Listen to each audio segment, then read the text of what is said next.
اللہ تعالیٰ نے قرآن مجید میں ارشاد فرمایا،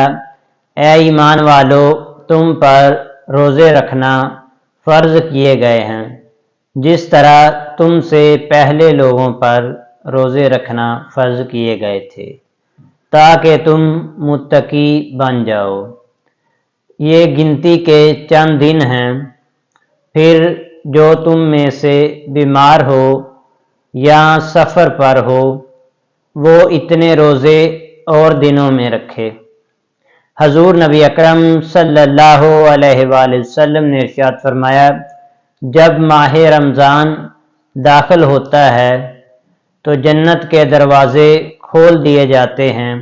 اور جہنم کے دروازے بند کر دیے جاتے ہیں اور شیاطین کو زنجیروں میں جکڑ دیا جاتا ہے۔ حضور نبی اکرم صلی اللہ علیہ وآلہ وسلم نے ارشاد فرمایا، جب ماہ رمضان آتا ہے تو شیاطین اور سرکش جنوں کو قید کر دیا جاتا ہے اور جہنم کے تمام دروازے بند کر دیے جاتے ہیں، پس رمضان میں دوبارہ نہیں کھولے جاتے اور جنت کے تمام دروازے کھول دیے جاتے ہیں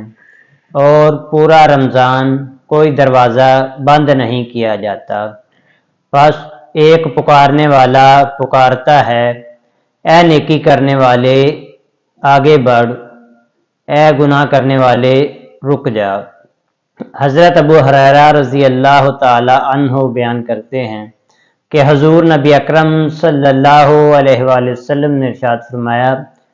جب ماہ رمضان آتا ہے تو آسمان کے دروازے کھول دیے جاتے ہیں اور جہنم کے دروازے بند کر دیے جاتے ہیں اور شیاطین کو قید کر دیا جاتا ہے۔